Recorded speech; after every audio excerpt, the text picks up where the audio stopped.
Well, you can't come to Hollywood without coming to Sunset Boulevard. And if you're going to come to Sunset Boulevard, you got to come here to the Guitar Center, music store here in Hollywood, California. Oh, they've been here a long time. I can remember at least 25 years of myself coming here, being a former drummer and what have you. Met some great people here. I remember meeting Stevie Wonder here.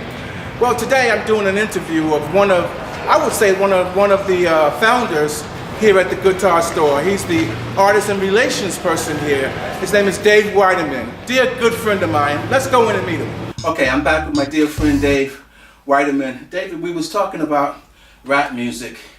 Did that change the industry? Because everything went through turntables after that and things like that, and wasn't as many instruments on stage.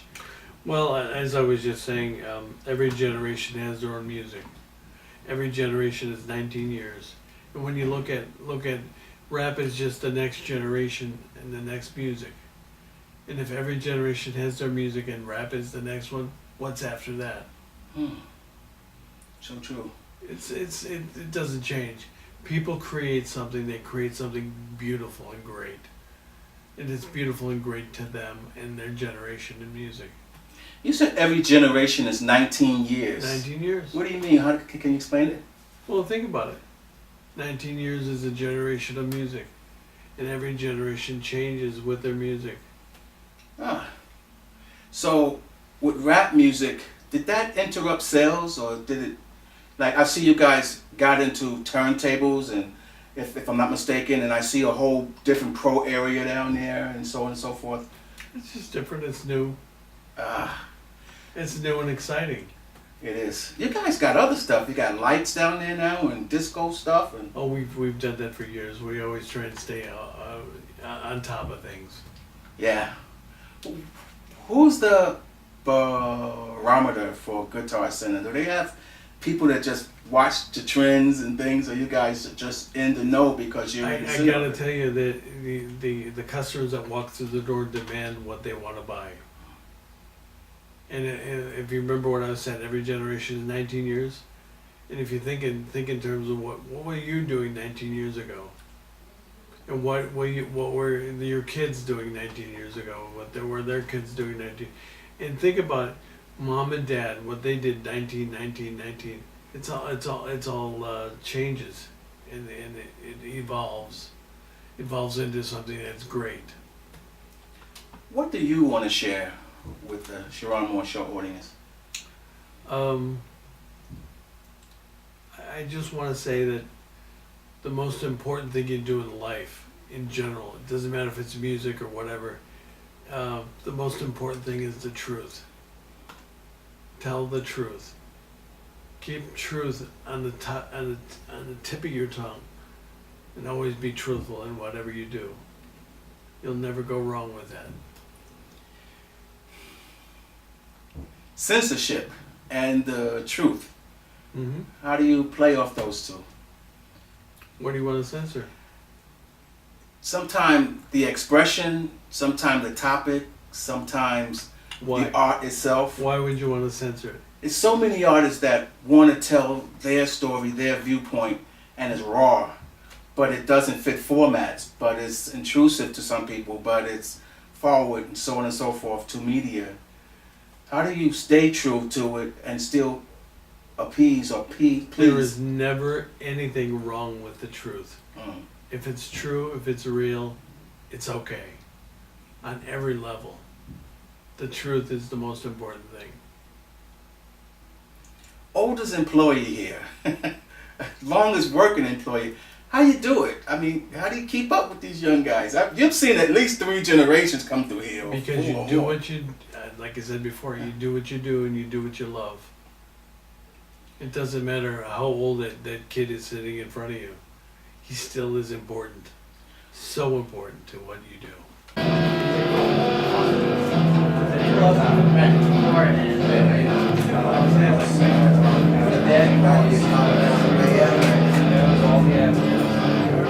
Okay, I'm here with my dear friend Dave Weiderman from the Guitar Center. Where are we, Dave, in this great room? I see all the great guitars in the back of us. Well, these guitars hanging on the wall represent certain artists that down through the years have either used the guitars or signed the guitars, or they were their own personal guitars.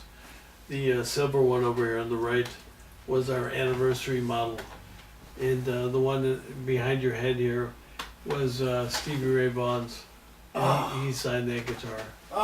And I'll give you guys a chance in TV land to get to see all these. I'll do some B-roll of them.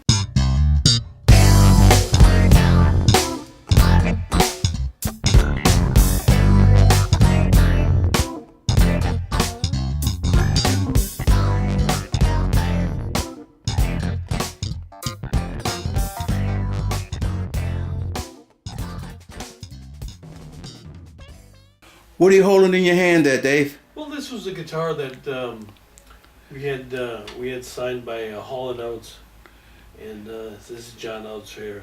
This is a really unique signature with a big O. Wow. Isn't that something? Hall & Oates. Yeah.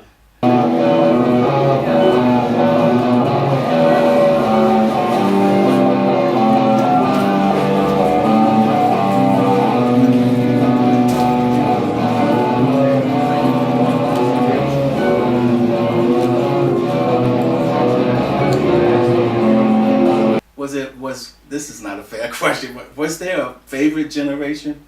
Maybe some of the old rockers, some of the old spandex days with the makeup and Actually, no. It doesn't matter what it is. Like I said before, every generation is 19 years, and every 19 years is a new form of music. And you just gotta love what you do and do what you love. You've been a rock in my life for a long time. See?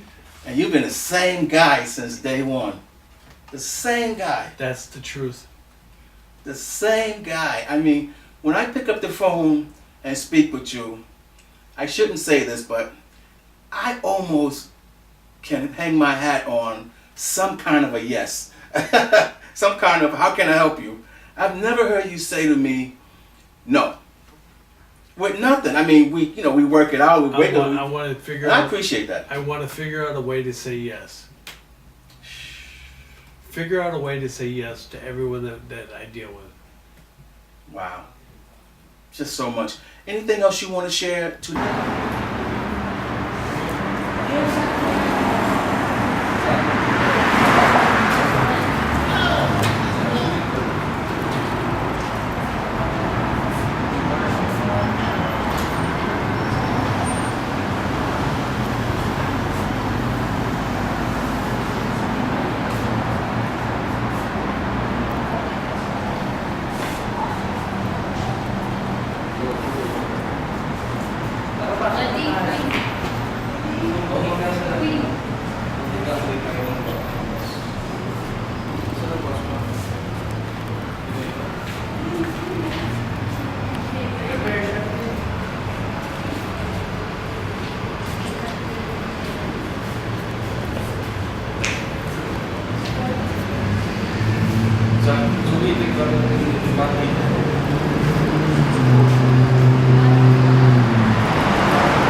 Okay, I'm back with my dear friend Dave Weiderman.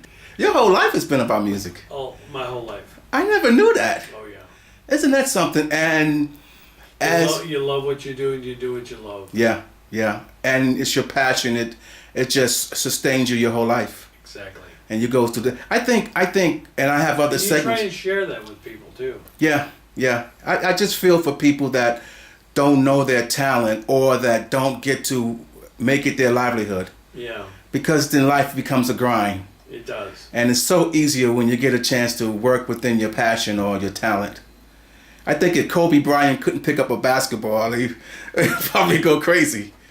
I love what exactly. It's the same thing.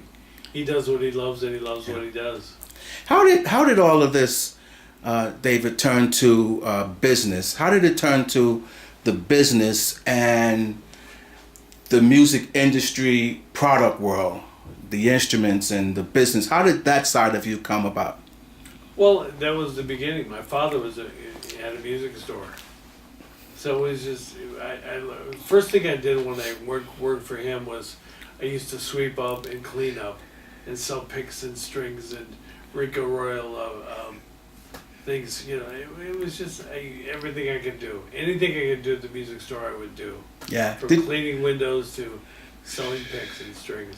Has that helped you in your business world now? Oh, absolutely.